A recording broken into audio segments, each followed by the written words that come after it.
saw benefits right away. There was an issue that came up within ICAO that was going to have a large negative impact on airports, and it came up in an unusual way, so it didn't come up in through the normal channels. So had we not been there and had our experts not been on site, kind of in the room, if you will, the issue would have gotten pretty far along, and we would have had to try to fight it at a later stage, which would have been more difficult. We hadn't been there 2 months before this came up, so it paid for itself very quickly.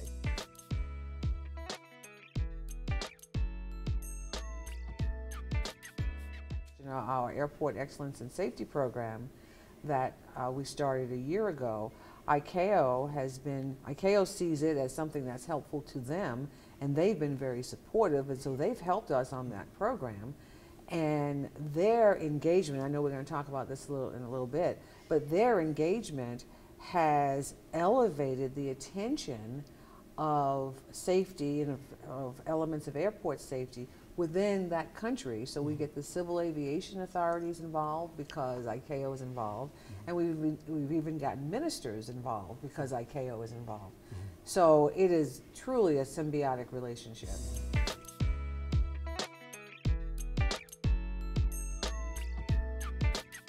Once you're a business, you start thinking about all the various stakeholders, all the constituents, and and obviously local is the most important still, but you recognize you're competing in a wider world. You become much more interested in metrics because you need to measure your performance in order to manage your performance. Because you are more performance driven, because you're more outcome driven. And so things like you're benchmarking on customer service, on facilitation, how long are your queues versus the queues of others, because you're being judged, and you're having to judge yourself, and you're having to judge your employees, and judge your suppliers and your contractors.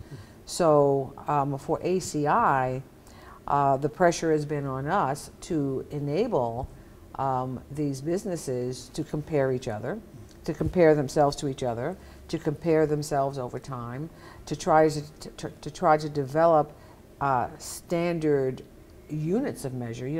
As they say, and it's accurate, when you've seen one airport, you've seen one airport. Airports are so different, they're so specific, but you have to have some way of comparing yourself, because you can't just, you're not an island unto yourself, even though you have very different issues or very different characteristics from every other airport, but you have all the same issues. All airports have all the same issues. I would just like to finish off by asking you whether you see a shift in governments around the world away from viewing airports as the cash cow with no end towards a more cooperative view where whatever charges are necessary and taxes are actually fed back into the infrastructure that is needed to expand, to handle passengers in the future.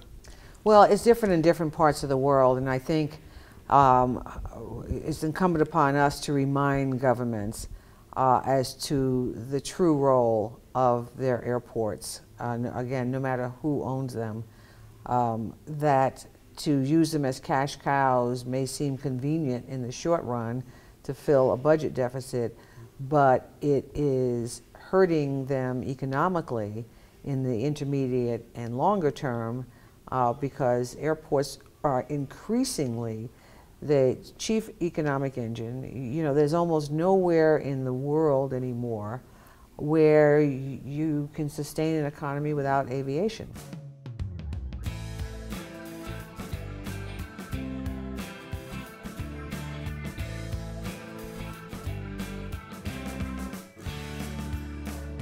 The airport industry has moved a long way since the first airport privatization in 1987 with the listing of the BAA in the United Kingdom. There have been, of course, the emergence of different models, ranging all the way from the listing of airports, like the BAA, that was the first one, all the way to private-public partnerships, with anything almost in between. Approximately today we have more than between 400 and 500 airports where there is private equity involvement. And the interesting thing about this is, of course, that the distribution around the world is quite different. We have a situation in the United States where it is the country with the least private participation in the management of airports or the ownership of airports, all the way to a situation where, for example, in the case of China, has the highest number of airports listed on the stock exchange. So it's a very interesting situation. South America, together with Europe, is the most active continent in terms of airport privatizations. The highest, probably it has one of the highest percentages of airports with private equity.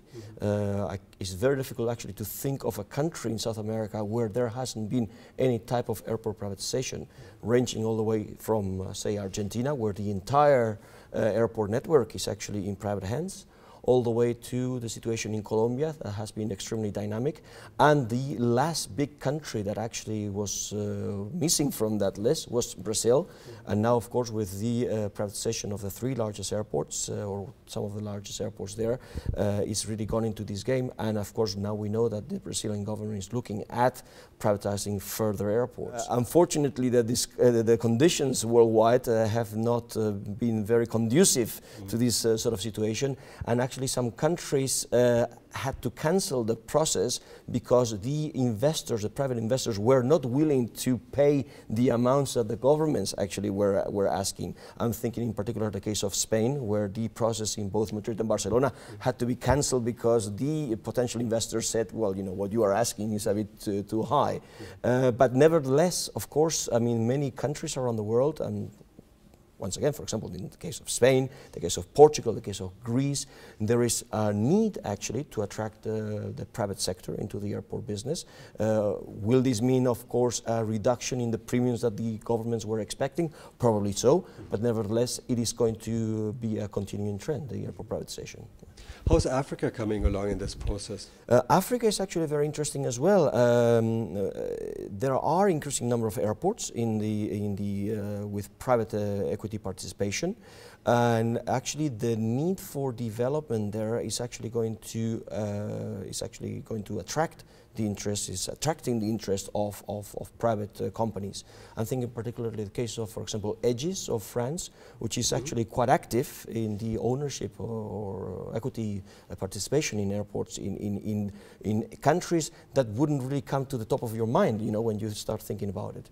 Of course, the case of South Africa is very well known, although, of course, the private equity investment actually is not that high in terms of proportion.